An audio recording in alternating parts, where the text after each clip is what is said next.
નમસ્કાર બાળકો, આ ચેપ્ટરના છેલ્લા ટોપિકોમાં આપણે આવી ચૂક્યા છીએ.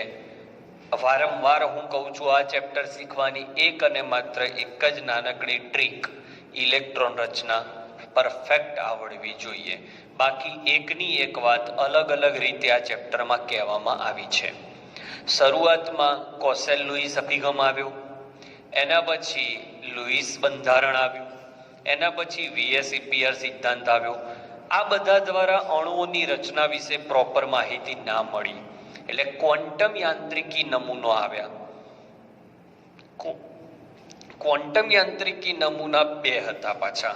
વેલેન્સ બોન્ડ થિયરી, જેમાં સંકરણ શીખ્યા આપણે, અને એને એવું કહ્યું કે સંકરણથી કક્ષકો ઉત્પન્ન થાય છે અને કક્ષકોના સંમિશ્રણથી બંધ રચાય છે. એ વીબીટી હતી, વેલેન્સ બોન્ડ થિયરી, સંયોજકતા બંધનવાદ. એનો બીજો ક્વોન્ટમ સિદ્ધાંત બીજો હતો મોલેક્યુલર ઓર્બિટલ થિયરી. મોલેક્યુલર એટલે આણ્વીય કક્ષકવાદ. તો આજે આપણે આણ્વીય કક્ષકની મદદથી અણુની રચના શીખીશું. તો આ થિયરી શીખવા માટે એક જ વાક્ય, બાકી પછી બધું આવડી જશે. આમાં એવું કહેવામાં આવ્યું છે કે પરમાણ્વીય કક્ષકોનું સંમિશ્રણ થાય ત્યારે, અત્યાર સુધી આપણે શું બોલતા હતા કે પરમાણ્વીય કક્ષકોનું સંમિશ્રણ થાય એટલે બંધ રચાય, એવું બોલતા હતા ને. હવે આ થિયરીમાં આપણે આ એક જ શબ્દ બદલવાનો છે, અને એ છે પરમાણ્વીય કક્ષકોના સંમિશ્રણથી, જ્યાં બંધ શબ્દ વાપરતા હતા ત્યાં આણ્વીય કક્ષક રચાય, એવું બોલવાનું છે. પરમાણ્વીય કક્ષકના સંમિશ્રણથી બંધ રચાય એવું બોલીએ તો સંયોજકતા બંધનવાદ, અને આણ્વીય કક્ષક રચાય એવું બોલો એટલે આણ્વીય કક્ષકવાદ. બંનેનું કામ તો છેલ્લે એ જ છે કે અણુ કેવી રીતે બન્યો એના ઉપર જ વાત છે. પણ અણુ કેવી રીતે બન્યો એની રચના માટે વીબીટીએ અલગ રીતે સમજૂતી આપી સંકરણથી, અને આ પોતાની રીતે સમજૂતી આપે છે. પણ મેં કહ્યું એ વાક્ય આવડી જશે તો આ થિયરીઓ પણ આવડી જશે. બોલો કયું વાક્ય? પરમાણ્વીય કક્ષકોના સંમિશ્રણથી, પરમાણ્વીય કક્ષકોના સંમિશ્રણથી આણ્વીય કક્ષક રચાય છે. બસ આટલું યાદ રાખવાનું છે. ઓકે, આ સિદ્ધાંત કોને આપ્યો? તો મુલિકન અને હુન્ડ. થિયરી લાંબી છે એટલે મેં બોર્ડ ઉપર લખી રાખી છે, એક એક કરીને મુદ્દા જોઈએ, બહુ જ સહેલા છે. પરમાણુમાં ઇલેક્ટ્રોન ક્યાં ભરાય? તો પરમાણ્વીય કક્ષકમાં ભરાય, આનું માનવું છે એમઓટી. પરમાણુમાં ઇલેક્ટ્રોન પરમાણ્વીય કક્ષકમાં ભરાય, એમ અણુમાં ઇલેક્ટ્રોન આણ્વીય કક્ષકમાં ભરાય. ક્લિયર? આનું કેવું છે, આનું કેવું છે કે ભાઈ બંધ રચાય છે તો એ ઇલેક્ટ્રોન જ્યાં ભરાયા એને શું કેવું? તો એને નામ આપ્યું આણ્વીય કક્ષક. પરમાણુમાં જેમ ઇલેક્ટ્રોન પરમાણ્વીય કક્ષકમાં ભરાય તેમ અણુના ઇલેક્ટ્રોન આણ્વીય કક્ષકમાં ભરાય. કઈ પરમાણ્વીય કક્ષકો જોડાઈને આણ્વીય કક્ષક બનાવે? શું કોઈ પણ પરમાણ્વીય કક્ષક આણ્વીય કક્ષક બનાવી શકે? શું 1s કક્ષક 7s કક્ષક સાથે જોડાઈ જાય? તો ના. કેમ? કારણ કે એમની ઉર્જા વચ્ચે બહુ તફાવત છે. અહીંયા 1s અને ત્યાં 7s, બહુ મોટો ગેપ છે. એ તો સંકરણ વાળાએ કહેતા હતા કે લગભગ સમાન ઉર્જા હોવી જોઈએ. તો સમાન ઉર્જા અને સમમિતિ એટલે આકાર ધરાવતા પરમાણ્વીય કક્ષકો જ આણ્વીય કક્ષક બનાવી શકે. બધી પરમાણ્વીય કક્ષક આણ્વીય કક્ષક બનાવતી નથી. કન્ફ્યુઝ ના થશો, હું ફરીથી કહી દઉં. આણ્વીય કક્ષક બનવાનો મતલબ થાય બંધની રચના થવી. સમાન ઉર્જા અને સમમિતિ ધરાવતી પરમાણ્વીય કક્ષકો જ આણ્વીય કક્ષક બનાવે છે. પરમાણુનો ઇલેક્ટ્રોન ક્યાં હોય? તો ધારી લો હું હાઇડ્રોજનની વાત કરું તો હાઇડ્રોજનનું આ કેન્દ્ર છે ને આ એનો ઇલેક્ટ્રોન છે. તો પરમાણુનું કેન્દ્ર એક જ હોય એટલે પરમાણ્વીય કક્ષકનો ઇલેક્ટ્રોન એક જ કેન્દ્રની અસર હેઠળ હોય એટલે આને એક કેન્દ્રીય કહેવાય. જ્યારે અણુ બને, અણુમાં સમજી લો H2 છે તો એમાં બે કેન્દ્ર થયા, એક H નું એક કેન્દ્ર, બીજા H નું બે કેન્દ્ર, અને અહીંયા તમારી પાસે બે ઇલેક્ટ્રોન. તો પરમાણુના ઇલેક્ટ્રોન એક જ કેન્દ્રની અસર હેઠળ હોય, પરમાણુના ઇલેક્ટ્રોન એક જ કેન્દ્રની અસર હેઠળ હોય, જ્યારે આણ્વીય કક્ષકના ઇલેક્ટ્રોન એકથી વધુ કેન્દ્રની અસર હેઠળ હોય. એટલે આ બહુકેન્દ્રીય કહેવાય અને આ એક કેન્દ્રીય કહેવાય. ફરીથી જેમ ઇલેક્ટ્રોન પરમાણુમાં પરમાણ્વીય કક્ષકમાં ભરાય એમ અણુમાં ઇલેક્ટ્રોન આણ્વીય કક્ષકમાં ભરાય. કશું ખોટું નથી કીધું. બીજો મુદ્દો એને કીધું કે ભાઈ શું ગમે તે કક્ષક આઈને જોડાઈ જાય? ના, લગભગ સમાન ઉર્જા અને લગભગ સમાન આકાર હોય. એકની એસ કક્ષક હોય તો સામે એસ કક્ષક હોવી જોઈએ, તો જલ્દી બંધ રચાય, પ્રબળ રચાય. ત્રીજું, પરમાણ્વીય કક્ષકના ઇલેક્ટ્રોન એક જ કેન્દ્રની અસર હેઠળ હોય એટલે એક કેન્દ્રીય કહેવાય, જ્યારે અણુમાં એકથી વધારે કેન્દ્ર હોય એટલે બહુકેન્દ્રીય કહેવાય. ચોથો મુદ્દો, આણ્વીય કક્ષકની સંખ્યા કેટલી? ધારો કે હું એક 1s કક્ષક લઉં, 1s અને એક 1s, એક 1s અને એક 1s, તો આ અને આ બંને પરમાણ્વીય કક્ષક છે. તો જેટલી પરમાણ્વીય કક્ષકો જોડાય એટલી જ નવી આણ્વીય કક્ષક બને, એટલે બે આણ્વીય કક્ષકો બને. તો આણ્વીય કક્ષકોની સંખ્યા પરમાણ્વીય કક્ષકો જેટલી જ હોય. બે પરમાણ્વીય કક્ષક જોડાય તો બે આણ્વીય કક્ષક બને. મિત્રો ફરીથી કહું છું, આણ્વીય કક્ષક શબ્દને તમારા મગજમાં સેટ ના થતો હોય તો એને બંધ રચાય છે એવું સમજી લો. બે પરમાણ્વીય કક્ષક કેટલા બંધ બનાવી શકે? તો બે બંધ બનાવી શકે. એ અહીંયા મોલેક્યુલર ઓર્બિટલ થિયરીમાં એને આણ્વીય કક્ષક કહ્યો છે. જેટલી પરમાણ્વીય કક્ષકો જોડાય એટલી આણ્વીય કક્ષક બને.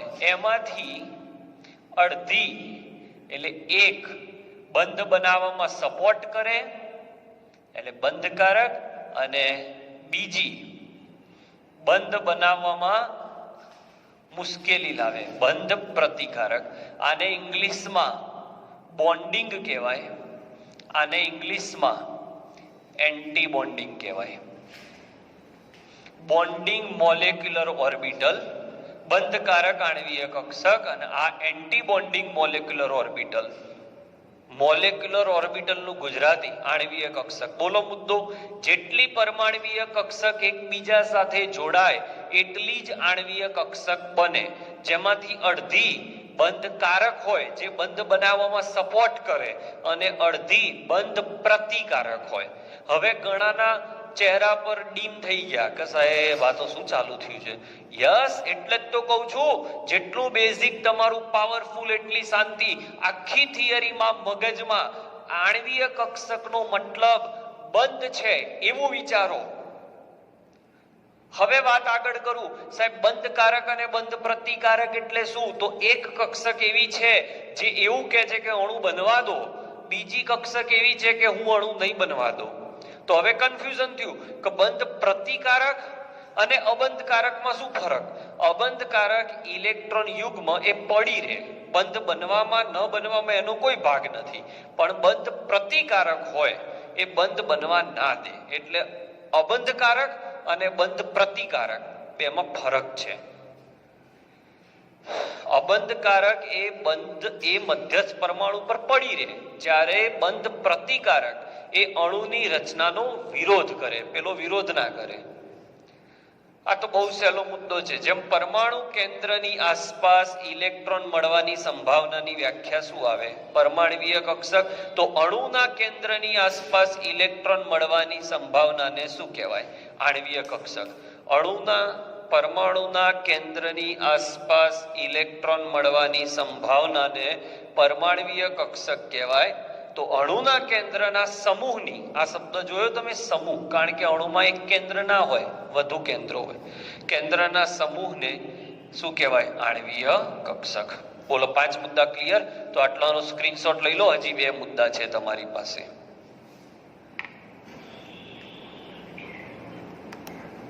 ચલો, હમણાં આપણે વાત કરી કે જેટલી પરમાણ્વીય કક્ષકો જોડાય બરાબર એટલી આણ્વીય કક્ષક બને. એમાં એક બંધ પ્રતિકારક હોય જેને આપણે સ્ટાર કહીશું, અને એક બંધકારક હોય જે બંધ બનાવવામાં સપોર્ટ કરે. તો આ જે બંધકારક છે ને એ બંધ બનવા દે એટલે આની ઉર્જા ઓછી હોય, ઓછી ઉર્જા.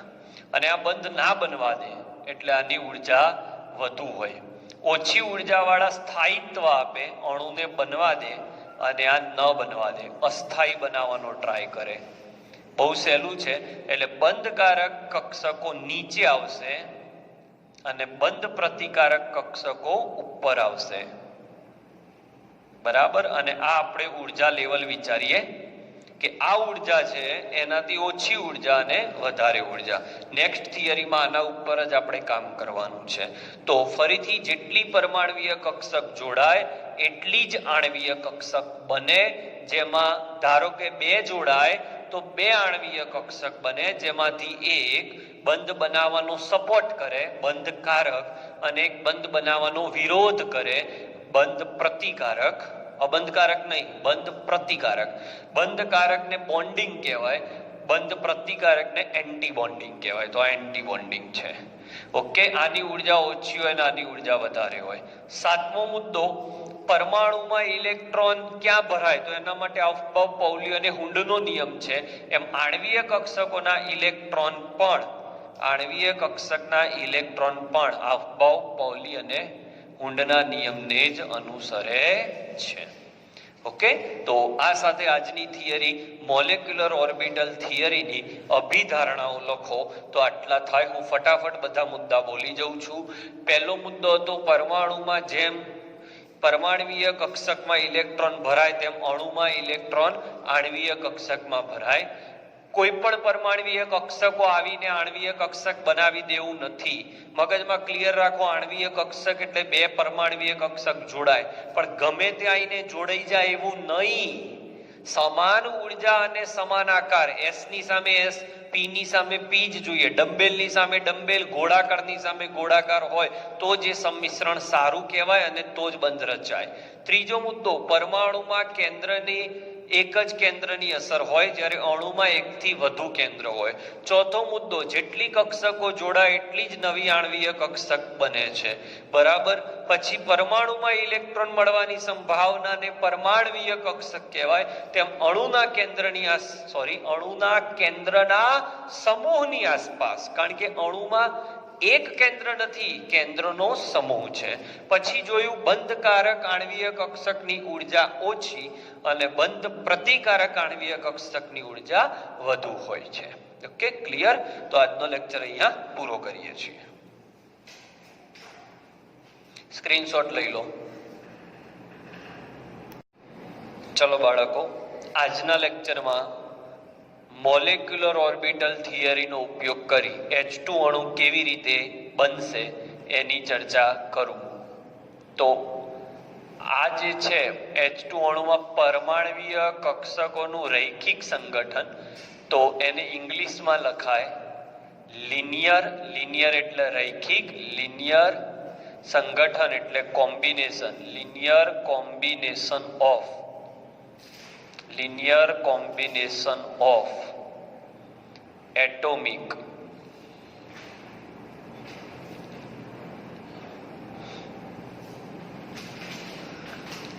orbital.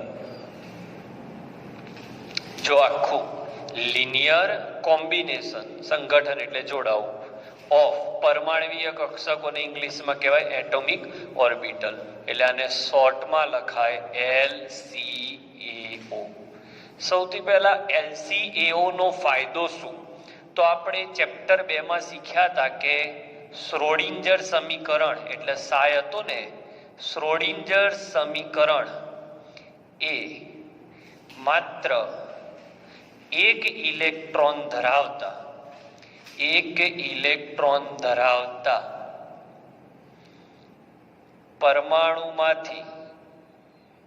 પરમાણુ માટે જ લાગુ પડતું હતું. LCAO ની જરૂરિયાત કેમ પડી એની વાત કરું છું કે એક ઇલેક્ટ્રોન ધરાવતા પરમાણુથી અણુ બનતા હોય તો શ્રોડિંજર સમીકરણ ચાલે. જ્યારે LCAO એ એકથી વધુ ઇલેક્ટ્રોન હોય ત્યારે પણ ત્યારે પણ લાગુ પડે છે.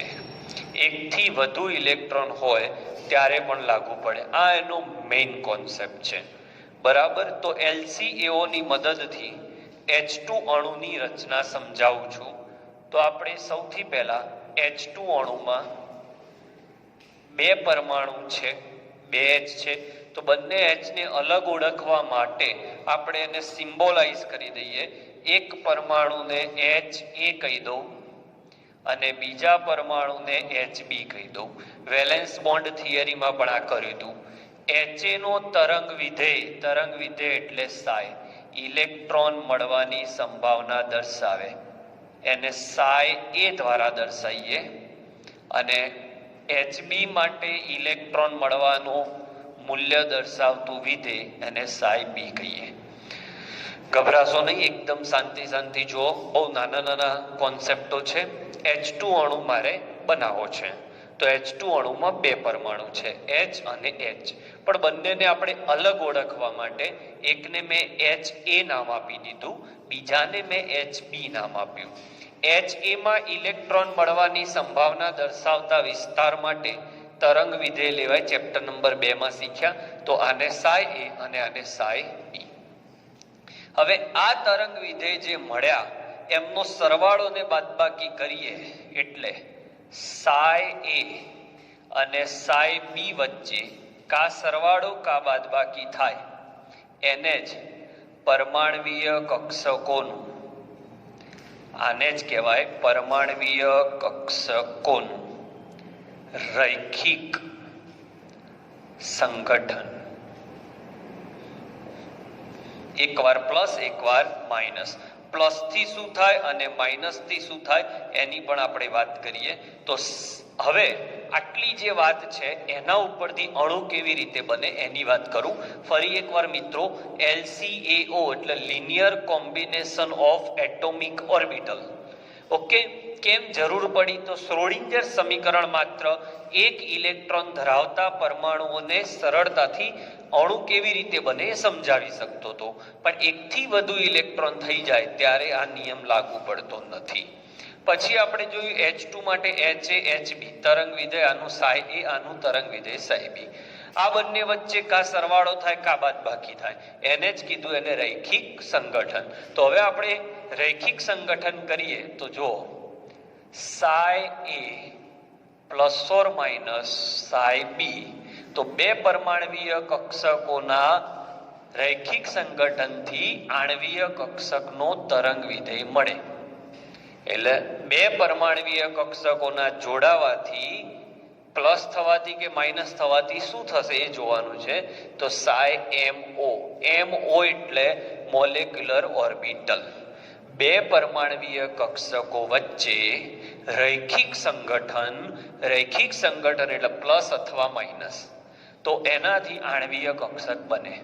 હવે પહેલું સંમિશ્રણ પ્લસ વાળું વિચારીએ કે psi A plus psi B નો શું મતલબ થાય? તો બે પરમાણવીય કક્ષકો વચ્ચે પ્લસ નો મતલબ થાય રચનાત્મક સંમિશ્રણ. આ અણુની રચના થવા દે, રચનાત્મક સંમિશ્રણ, અણુની રચના થવા દે. ઓકે. એટલે અહીંયા હું લખું છું કે જો psi A વત્તા psi B હોય તો અણુની રચના થાય, psi MO. બરાબર. તો આ જે psi MO બન્યો એને કહેવાય બંધકારક આણવીય કક્ષક, જે રચનાત્મક સંમિશ્રણથી બને. બંધકારક હોવાથી તેની ઉર્જા ઓછી હોય, બંધ બનાવવામાં ભાગ લે એટલે ઉર્જા ઓછી હોય, અને ઉર્જા ઓછી હોવાથી તે સ્થાયી હોય. ફરી એકવાર મિત્રો, પરમાણવીય કક્ષકોનું રૈખિક સંગઠન ચલાવી રહ્યા છીએ.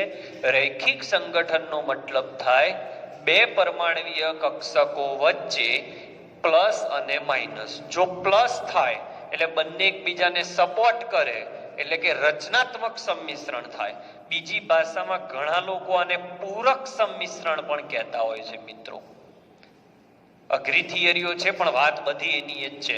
તો જો આ બે વચ્ચે પ્લસ થાય તો જે આણ્વીય કક્ષક બને, બે પરમાણ્વીય કક્ષકોના જોડાવાથી જે આણ્વીય કક્ષક બની એ પ્લસ થતા હોવાથી, રચનાત્મક હોવાથી બંધકારક આણ્વીય કક્ષક કહેવાય.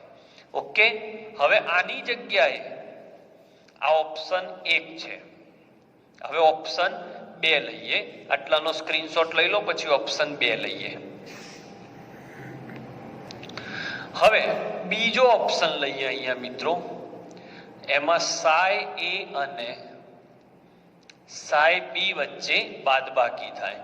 બરાબર, આ અણુ બનવા ના દે એટલે વિભંજન કહેવાય, અને અથવા વિનાશક સંમિશ્રણ કહેવાય. વિભંજન અથવા વિનાશક. તો અહીંયા તમે સાય એ માઇનસ સાય બી કરો તો તમને અહીંયા સાય એમઓ મળે, પણ આ બંધ બનવા ના દે એટલે આપણે એને સ્ટાર કહીશું. ઓકે, અહીંયા સિગ્મા પણ કહેવાય, કારણ કે સિગ્મા પ્રકારનો બંધ બને ને અહીંયા સિગ્મા સ્ટાર કહેવાય. તો અહીંયા સાય સ્ટાર એમઓ છે. ઓકે, એને સિગ્મા સ્ટાર કહેવાય. બંધ પ્રતિકારક આણ્વીય કક્ષક. આ બંધ બનવા ના દે, આ બંધ બનાવવાનું કામ કરે. હવે જો આમાં ઇલેક્ટ્રોન વધારે ભરાય તો અણુ બને, અને જો બંનેમાં સરખા ઇલેક્ટ્રોન ભરાય તો અણુ ના બને. સીધી વાત છે, બંને એકબીજાને કેન્સલ કરે. એ આપણે એ જ શીખવાનું, ચિંતા ના કરો. આમાં બંધ પ્રતિકારક છે એટલે ઉર્જા વધી જાય, એટલે આ અસ્થાયી હોય. એટલે હું કંઈક કહેતો તો આ હતું કે ધારો કે આપણે H2 અણુની વાત કરીએ તો આ બાજુ H પરમાણુ, આ બાજુ H પરમાણુ ને અહીંયા H2. તો H પરમાણુમાં અહીંયા 1s કક્ષક આપણે લઈએ અને અહીંયા 1s. તો કેટલી પરમાણ્વીય કક્ષકો થઈ બાળકો? 2. બંનેની ઉર્જા કેવી છે? સમાન. બંનેની સમમિતિ કેવી છે? સમાન. આ પણ ગોળાકાર અને આ પણ ગોળાકાર. હવે આ બેનું રૈખિક સંગઠન થાય. જો બંને વચ્ચે રૈખિક સંગઠન રચનાત્મક હોય તો એ બે જોડાઈને ઉર્જા ઓછી કરી દે. બંને પરમાણ્વીય કક્ષકો કરતા ઉર્જા ઓછી થાય એ બંધકારક કક્ષક કહેવાય. અને બંને પરમાણ્વીય કક્ષકો વચ્ચે વિભંજક અથવા વિનાશાત્મક રચના થાય તો એની ઉર્જા વધી જાય. એટલે આ વિનાશ કરે આ સિગ્મા સ્ટાર, અને આ જો આમાં ઇલેક્ટ્રોન વધારે હોય તો અણુ રચાશે, અને બંનેમાં ઇલેક્ટ્રોન સરખા હોય તો કેન્સલ થશે, એટલે અણુ નહીં રચાય. આ લોકોનું કહેવું એવું છે. એટલે સાય એમઓ માં ઇલેક્ટ્રોન વધારે હોય તો અણુ રચાય, કારણ કે ઉર્જા ઓછી હોય. આમાં ઉર્જા ઓછી હોય. અને જો સાય એમઓ અને સિગ્મા સ્ટાર એમઓ સમાન હોય ઇલેક્ટ્રોનની સંખ્યા તો અણુ નહીં રચાય. ફરીવાર મિત્રો, બે પરમાણ્વીય કક્ષકો, આપણે બે હાઇડ્રોજનના બે પરમાણુ લઈ લીધા HAHB. આ HA નું તરંગ વિધેય એટલે પરમાણ્વીય કક્ષકના HB ની પરમાણ્વીય કક્ષક. એ બે વચ્ચે કા પ્લસ થાય કા માઇનસ થાય ને રૈખિક સંગઠન કહેવાય.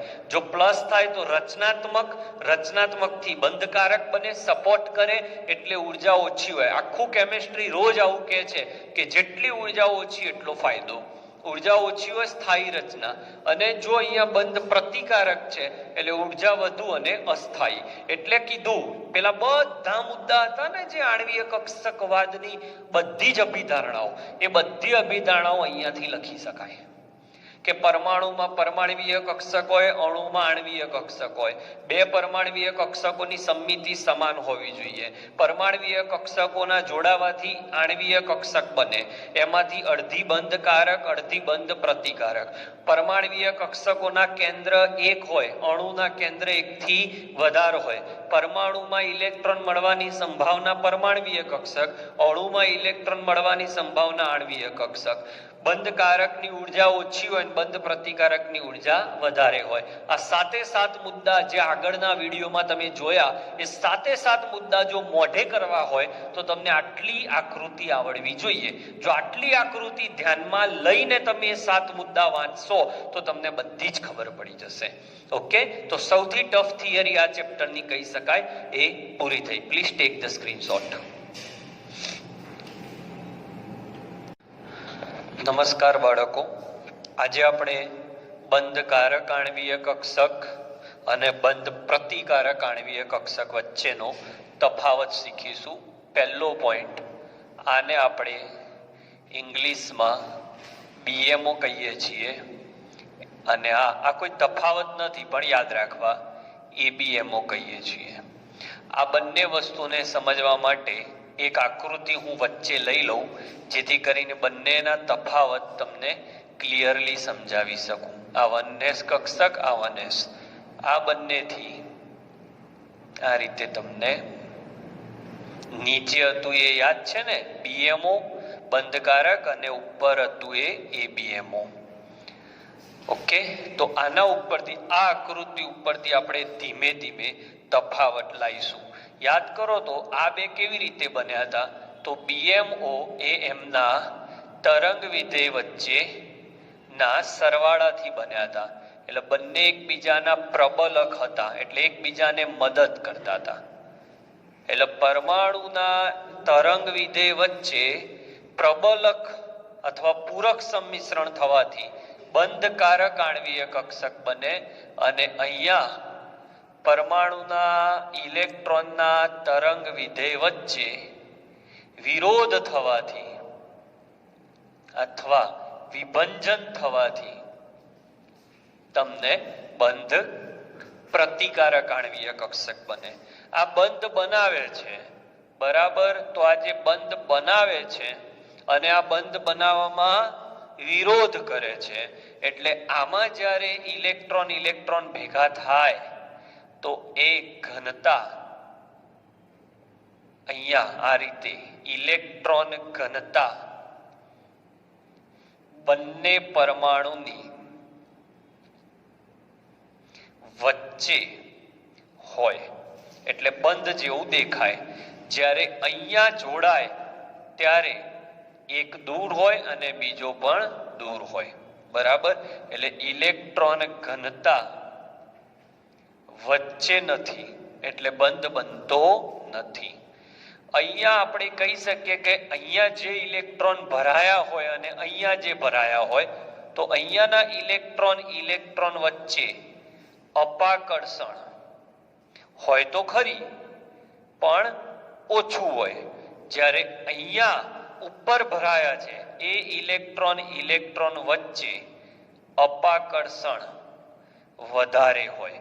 એટલે અપાકર્ષણ વધારો એટલે નજીક ના રહી શકે, દૂર ફેંકાઈ જાય. એટલે આ બંધ બનવા ના દે, આ બંધ બનવા દે. એના પછીનો પોઈન્ટ પણ બહુ સહેલો છે. આ કેન્દ્રની વચ્ચે રહે છે એટલે અહીંયા નોડ હોતો નથી, એટલે નોડલ સમતલ નથી. નોડલ એટલે ખબર છે ને, ઇલેક્ટ્રોન મળવાની સંભાવના શૂન્ય. એવું નથી, અહીંયા તો ઇલેક્ટ્રોન મળે છે, જ્યારે અહીંયા ઇલેક્ટ્રોન મળતો નથી. એટલે અહીંયા તફાવત આવે, નોડલ સમતલ છે. બીજો અગત્યનો પોઈન્ટ છે કે અહીંયા ઉર્જા ઓછી છે ને અહીંયા ઉર્જા વધારે છે. તો આની ઉર્જા ઓછી હોવાથી તે સ્થાયી છે અને આની ઉર્જા વધુ હોવાથી તે અણુને અસ્થાયી બનાવે છે. આ અણુને સ્થાયી બનાવવામાં મદદ કરે, પેલો અણુને અસ્થાયી બનાવવામાં મદદ કરે. આની ઉર્જા કોના કરતા ઓછી છે? તો આ પરમાણ્વીય કક્ષકો છે. તો પરમાણ્વીય કક્ષકોની ઉર્જા કરતા આની ઉર્જા ઓછી છે. એટલે પરમાણ્વીય કક્ષકોની ઉર્જા કરતા આની ઉર્જા ઓછી છે. જ્યારે અહીંયા પરમાણ્વીય કક્ષકોની ઉર્જા કરતા આણ્વીય કક્ષકની ઉર્જા વધુ છે. એટલે આ બંધ નહીં બનવા દે, આ બંધ બનવા દેશે. ક્લિયર છે? એકદમ સહેલો પોઈન્ટ છે. સંજ્ઞા તો અહીંયા જે નીચે હોય એમાં સ્ટાર ના આવે એટલે આમાં બનતા બંધ સિગ્મા અને પાઈ થી દર્શાવાય અને આમાં બનતા બંધ સિગ્મા સ્ટાર અને પાઈ સ્ટાર. ઇન શોર્ટ આ બધું આપણને નુકસાન કરે, આ બધું આપણને સપોર્ટ કરે. બરાબર સમજી લો. આ છે નીચે છે બીએમઓ, ઉપર છે એબીએમઓ. આ પૂરક સંમિશ્રણ થી મળે, આ વિરોધક થી મળે. આ કેન્દ્રની વચ્ચે આવે આના ઇલેક્ટ્રોન અને આના ઇલેક્ટ્રોન કેન્દ્રથી દૂર હોય એટલે અહીંયા નોડ હોતા નથી, અહીંયા નોડ હોય. આ જે છે એમાં અપાકર્ષણ ઓછું હોય, અહીંયા અપાકર્ષણ વધારે હોય. આની ઉર્જા ઓછી, આની ઉર્જા વધારે. એટલે આ આકૃતિ ઉપરથી તમે તફાવત સરળતાથી લખી શકો. આની ઉર્જા ઓછી એટલે આ અણુની સ્થાયીતા આપે, આની ઉર્જા વધારે એટલે આ અણુને અસ્થાયી બનાવે. ક્લિયર છો મિત્રો? તો સ્ક્રીનશોટ લઈ લો. તફાવત પૂછાયો છે, એકદમ સહેલો તફાવત છે.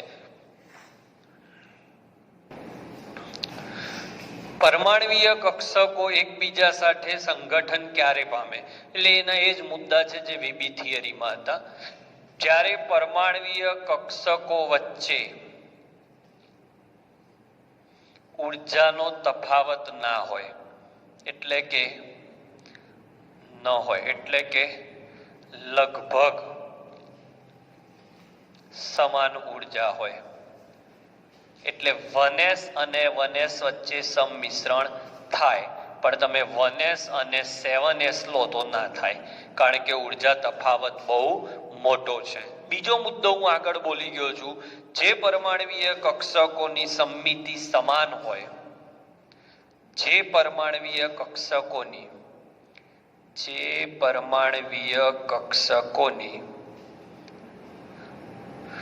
અક્ષ પર સમમિતિ સમાન હોય તો જ શક્ય છે, તો જ સંમિશ્રણ થાય. જેમ કે તમે આમાં છે ને આપણે ઝેડ અક્ષને રેફરન્સ લેતા હોઈએ છીએ કે પ્રણાલિકા મુજબ ઝેડ અક્ષને ધ્યાનમાં લેવી. તો સમજો કે આ ઝેડ અક્ષ છે. હવે આ તમારી પીઝેડ કક્ષક થઈ. ઓકે, તો સામે આવતી કક્ષક પણ જો પીઝેડ હોય તો આમાં સંમિશ્રણ થાય. પણ હવે આ બાજુ તમારી પાસે પીઝેડ હોય અને આ બાજુ તમારી પાસે પીવાય હોય તો આ બેની તમે જુઓ દિશા જુદી છે એટલે આમાં સંમિશ્રણ ના થાય. ખબર પડી? આમાં થાય, આમાં ના થાય. એટલે 2pz વચ્ચે થાય, પણ 2pz અને 2py અથવા 2pz અને 2px હોય તો ના સંયોજાય. ક્લિયર? અને ત્રીજો મુદ્દો, શક્ય તેટલી નજીકથી સંમિશ્રણ થવું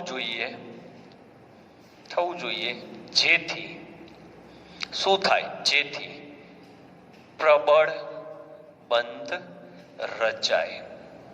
ઓકે, તો આ ત્રણ શરતનું પાલન થાય તો જ અણુની રચના થાય. બાળકો વીબી થિયરીમાં પણ આ જ હતું ને આમાં પણ આ જ છે.